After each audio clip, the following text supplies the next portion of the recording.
Hello, welcome to the second part of my wheel design. And in the first part, let's remember we quickly just found the form in space and even designed it in space.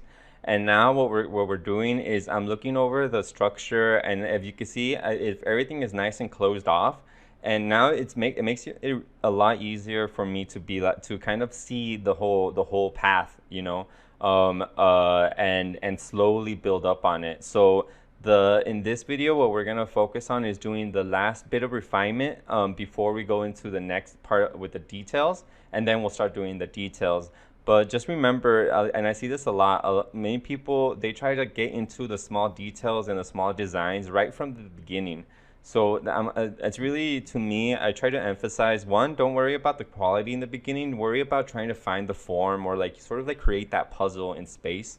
And then after that, you could kind of look back and be like, oh, okay, I did this wrong. This could be a little better. And then you change that. And then once you have a nice structure, we're going to start adding the details on top. Okay. So that's kind of the whole point of this video. I hope you guys enjoy it. Thanks for all the positive comments. And I'm glad that these help you. And any sort of tip if if it was too long or just let me know in the comments. Because a lot of times I don't know what's simple or what's too complex, and so just anytime any information always helps me make my next videos better. So I hope you guys enjoy it, and thanks for watching. Bye. The first thing I noticed was that I could kind of make all of these using just two surfaces, because a lot of them they're not aligned with each other, or their angles are a little different.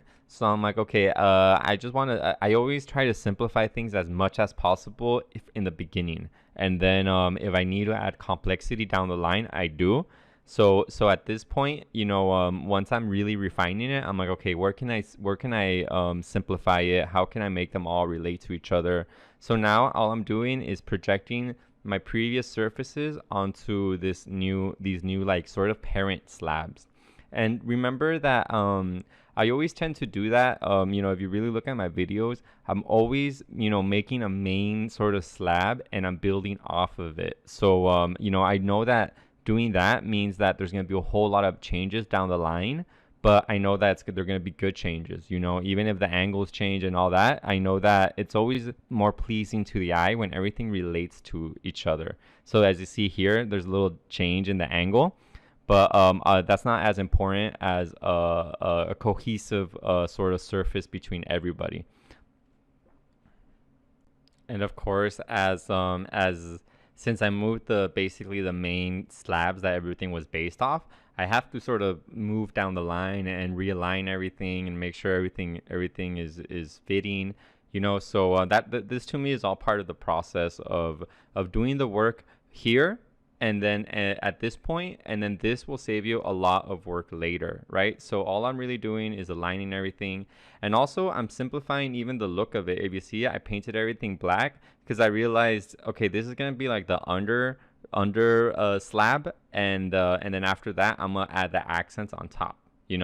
And as I'm looking at this sort of corner right here, to me it seems like it's too deep, and it's too close to that back end. So I'm trying to figure out how to move that closer the cleanest way. So obviously I'm gonna base it off the surfaces, right? I add a curve, I project them, and then now I could use a rail and move them across. And as you see, it wasn't the cleanest rail, but I changed the settings to make it very simple and very clean. And so now I made it so that it's everything. If you see, I made that insert completely off each other, and that's very sort of like the theory I use. The more you can build off the model, the better your model is gonna look. Obviously with different designs, everything's gonna change and stuff like that. But usually, personally, in my own designs and in my own models, anytime I do that, it comes out a lot more cohesive, and people like it. So then here I start doing the back end of the rim, and as you see here, I don't really pay attention to the curves because one, I made those curves, so it doesn't really You know, it could be anything at this point. And so I guess the lesson to learn here is it's really important to always understand what is the point of your modeling. You know, what is it? Is it a design? Is it a design wheel that they're going to visualize? Is it going to be a 3D print? Is it a wheel that they're going to engineer and they're going to check every offset and all that? You know, that really affects your speed and you know, and where you only have a limited amount of time. So in I only did this more just to kind of take a break from the complex stuff, and then just kind of simply do that and have the back end so I could start looking at it, you know, and just remember that that this is the what I'm modeling here, this for is just my own, just for my own free time, and all it's gonna be for visualizing. So I don't need much of the details. I just need stuff in the background that covers up the break, and you know, and makes it look real. But at this point, it's basically just a prop. You know, it's not really. It's just a design exercise. So now that I did like little back end stuff, I'm going back to the main model, and I need to think, okay, what is left of my main surfaces before I get into the filleting and you know, and what is important, you know, because basically right now I'm trying to figure out is if I should put a fillet between these two surfaces, and I'm like, okay, is this gonna be shown? Am I ever gonna show the wheel extremely closely? Could it be more, maybe like more of a two-part wheel where this is more of a component in the back, and then we keep the front really clean? Because basically, I know that if I put a fillet there, I either have to do some very time-consuming you know, trims and realignments. But do I really need that? You know, and I kind of make a decision not to, and then I go forward into starting my fillets. Okay, so I fast forward through the last stuff because really it's just me like playing around and not really nothing to learn, you know? So now that I sort of made the decisions of what do want to fill it and I don't want to fill it, now I'm sort of in the second point of the model. Now my main slabs are basically frozen, and I'm starting to work on the secondary surfaces. And just remember when you're starting to fill it and all that, just work slowly, you know, just focus on each fillet at a time. And you know, it could be a bit overwhelming in this part of the model, so just take your time. So here, you know, I actually realized I don't have the back end, so I quickly add a curve, and then I use my square tool to block it off, and then I'm gonna add a little fillet in the back so that it looks a little cleaner, you know. Obviously everything you know, it's that's sort of a part of your job, trying to figure out what is important to model in the given time frame. That's the important part, you know. You always have a time frame, and you always gotta figure out how to do it. And now I'm actually doing a little more complex surfacing up here with the fillets. So whenever you're doing these types of fillets, obviously the first one was edge aligned, you know, because that's a very simple thing.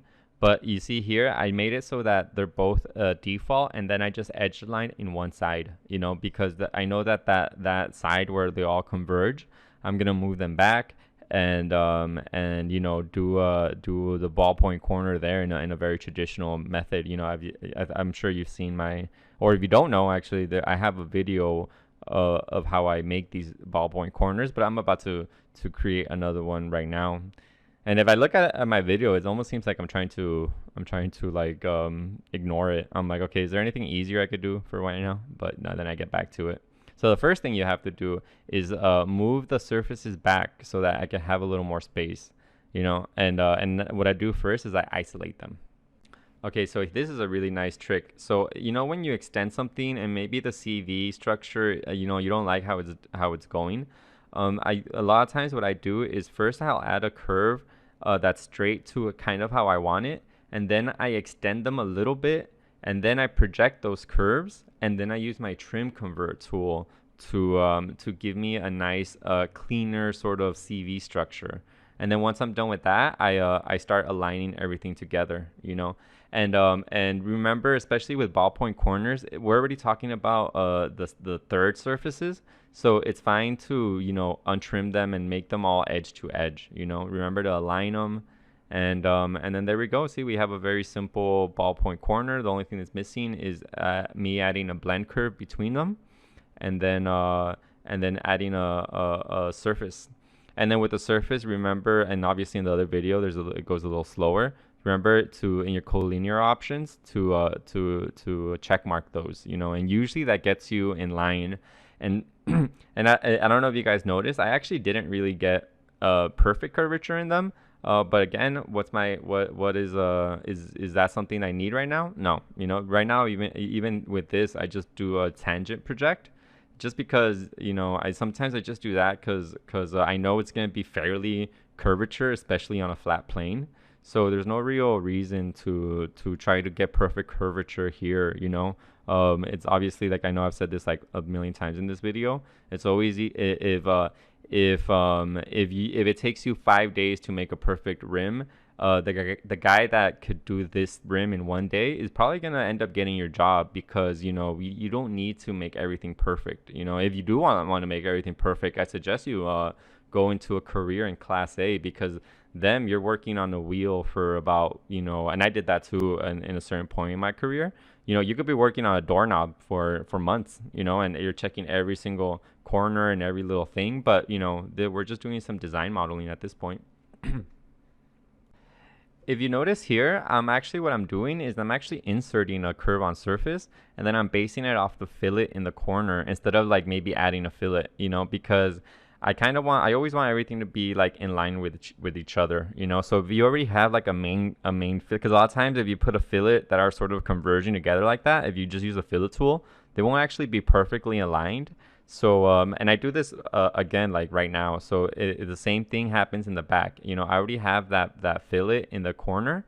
So and I want one in the back. So I'm gonna go to the object edit, insert a curve on surface, and then snap it to that corner, and then snap it to that other corner, and then that gives me a fairly good fill or space to add a square.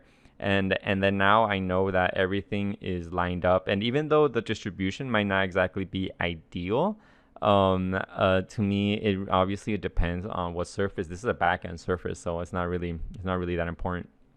Here's another good tip. You know how when you do a fillet and then there's like a little corner that is like sort of in like an open hole? A lot of times what I do is I just extend it and then snap it to that fillet, and then I project that fillet into my extension and then trim.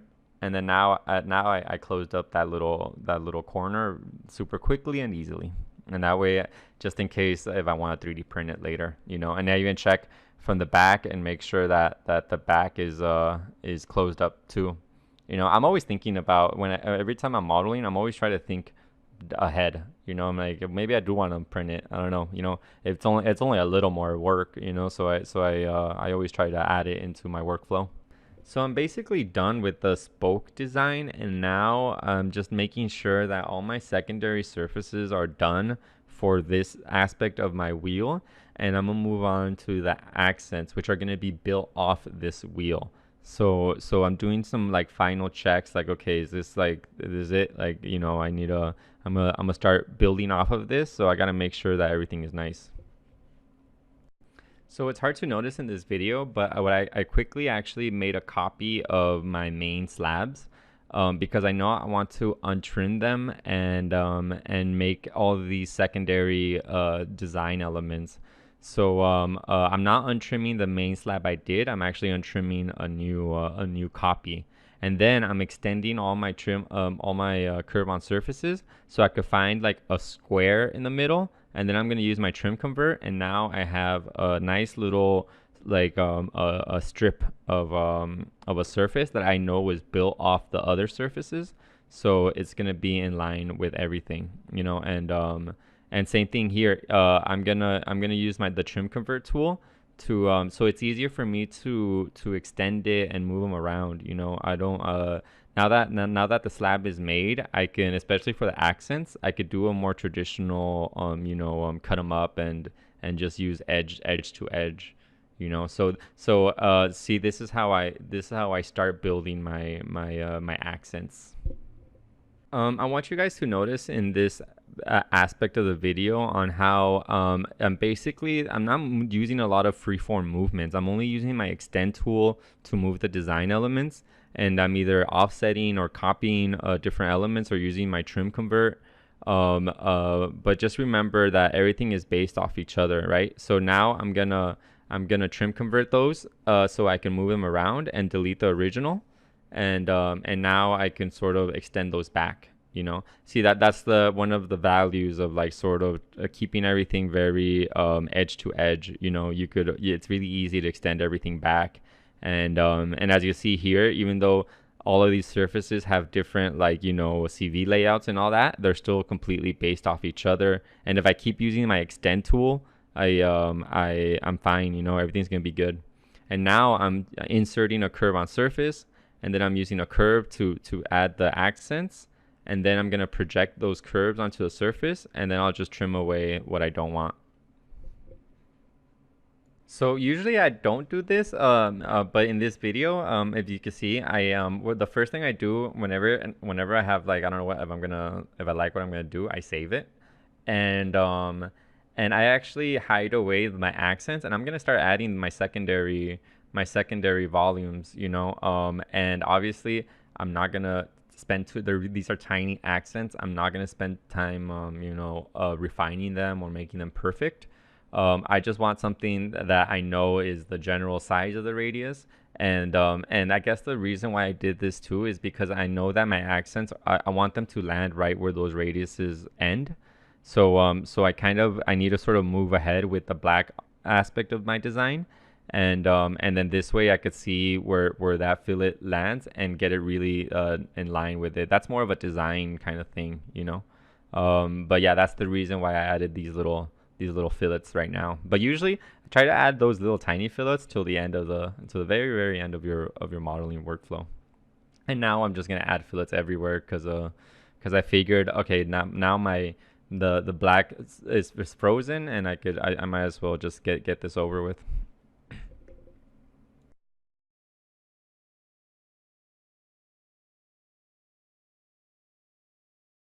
Maybe I should keep it like this and not talk through most of this. I feel like it's a little better. I know I can speak a lot. Actually, you know what we're doing here? We're basically done with the primary surfaces of this, and now I want to make the secondary, which is going to be an offset of it. So I go to Object Edit, and I offset 20 millimeters, and when I press Enter, it actually goes the other way for some reason. I don't know if it's an error or something, but then I just go Query Edit, and I change it from negative to positive, and then now I have this offset, but as you see, there's a gap in the middle. And I always try to keep everything edge to edge, so I'm gonna extend those back and then extend it and snap them together, and I'm gonna do the same exact thing on the bottom.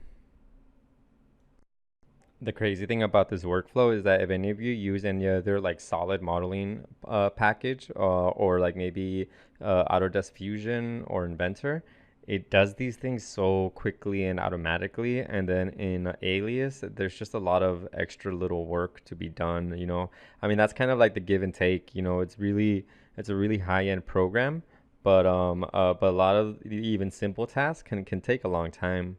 And so what I'm trying to actually do is, I guess it would be called the bezel, right? Because I want to extend it out, and then I also want to cut them up, or like get them closer. So what I do is I use the tubular offset tool to basically make a cut so that it's further in, and I'm gonna do this around all of the edges and extend where they don't meet up, so I could trim it away. And then I'm gonna skin between the bottom and the top surface, so that way it has a little more. It's not a straight extrusion; it has more of an angle. And as you see with the secondary surface, I just use a insert as opposed to the offset tool, So then I save it real quick. Remember to save. I didn't save enough in this video, but just remember, save as much as you can. And then see, so now that I made the offsets and then I also trimmed it with that offset, now I have a nice the difference between them is really nice, and it's really structured. I didn't do any freeform movements. All I did was offsets and skins and trims. If you see, this little white accent is also just a mini version of any other project I do, you know. You always have to reach the big, you reach the big shapes first and you block them in, and then you start adding the fillets. And especially with these little these little strips, when you start adding fillets, a lot of times the fillet tool fails. So you'll see here that I try to see which surfaces I could get away with using it, but a lot of them it just doesn't do them. So whenever you come across this, there's the way I always do it is I just use the insert tool and then a freeform blend between them. So that's kind of what I'm doing right now. Another thing you could do is just extend them back and freeform and do a freeform between them. And I know I'm always like, I always prefer to keep like this method, right? Where you keep the corner and then you just trim it out. But remember my like it's nothing I say is like law, you know what I mean? Like if it's already the end of the project and we know there's no more movements, like structure however you want to get the right highlight control or anything, it's not really um there isn't really a set rule, I try to emphasize this too on my other on in my other videos, that if you have a different way of doing this, then and your results are coming out real clean, that doesn't mean that if it's different than mine, they don't mean it's different or it's worse. It might even be better, like I don't really don't think that when you see me working and doing something that you're like, oh man, I've been doing it all wrong. It's like I've seen a lot of models that are completely different structured to mine, and but the highlights still look good. It still looks like solid, and the flow is really nice. So it's like, if that's their workflow, then that's their workflow. Obviously, if I take over the project, it might be a little more difficult, because when you leave everything theoretical, if anybody down the line is gonna it's gonna be much easier for them to move things around and change the angles around. But honestly, they're in the inside the studio. Usually, that project will just be yours, and then the next person, if they grab it, they're probably gonna do a bunch of changes anyways. So like really in the end, the really important thing is that first the timing, that you could get the project done, and secondly that you have a lot of highlight control or like surfacing control, and this is like how I really feel comfortable doing it. But that doesn't mean it's the 100% correct way, or that there's maybe a way that's better for you.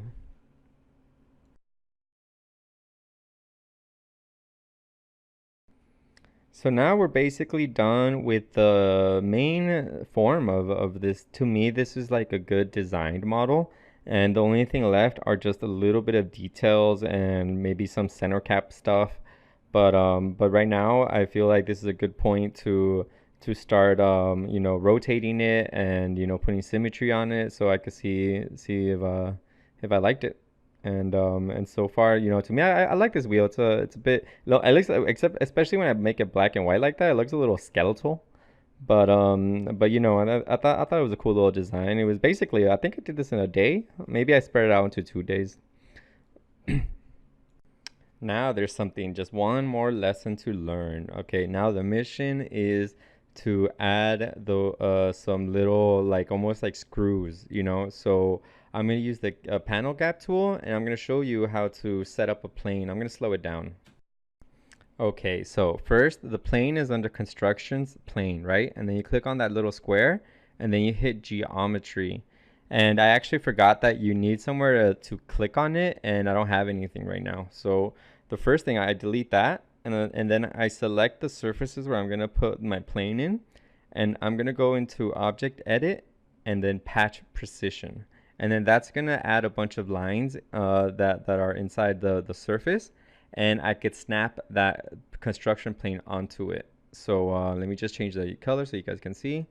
And then construction plane, and then geometry, right? And then I could snap it onto those lines, and now that plane is gonna be aligned to the that surface. And I'm kind of deciding where I want to put my I guess like a bezel, like a little screw.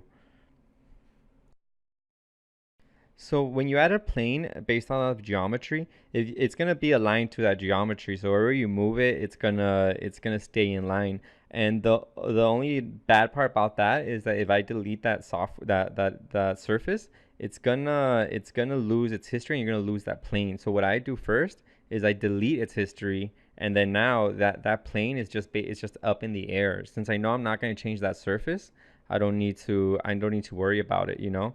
So so now that I have that, you select it and then you go to construction, set construction plane, and then now I have a construction plane completely based off that surface.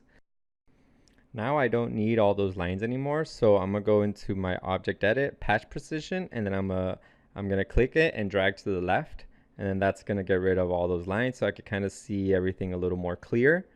And I'm gonna make sure my plane is in its own layer, and then that way I can hide my plane, and now I have a nice clean like area to put my curve in it. So I go to curve, primitive, circle, and then I scale it down by absolute, and I hit 20 millimeters, or I think, let's see, 5. That's 5 millimeters. And that's kind of how you can place a perfectly aligned circle onto a surface in space.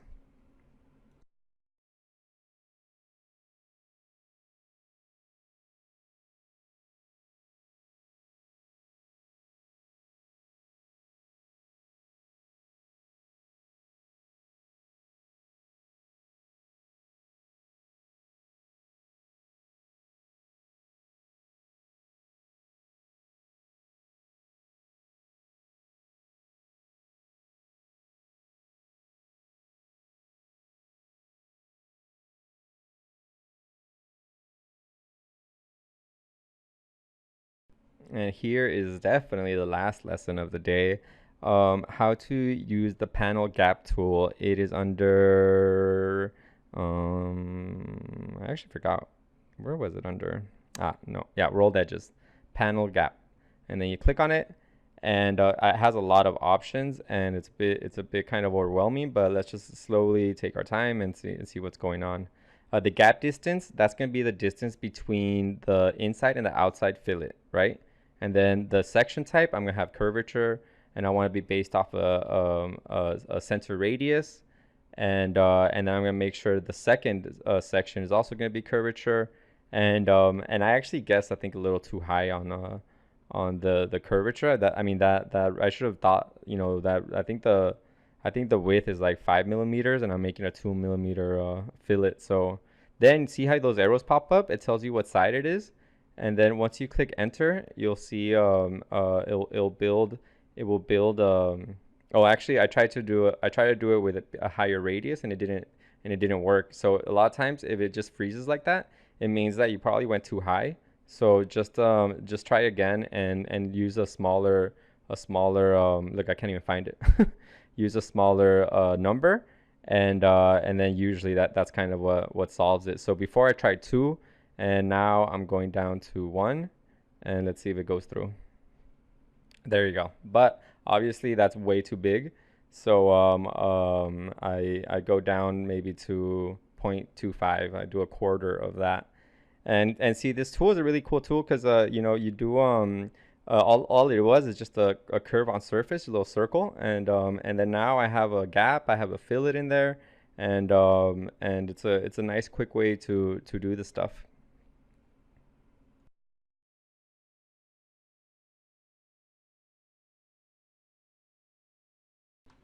So I think this will be the end of me talking because I don't think there's any new lesson to learn after this. I am gonna leave the sort of the video going so you guys can see all the way to the end of how I finished it. All it is just some curves for the center cap, and I do a bunch of these little screw things in the other side. So it's not really anything special. So I think yeah, if you guys made it to this point, thanks for watching. I hope you learned a thing or two. I think right now I'm changing the gap of the because like look at that gap. That's a little too much. So I go back, and then the gap distance, it was zero point 0.5, and I go 0.2. So now it has a little itty bitty gap. And but yeah. So I hope you guys enjoyed this video. Thanks for watching, and yeah, I'll see you next time.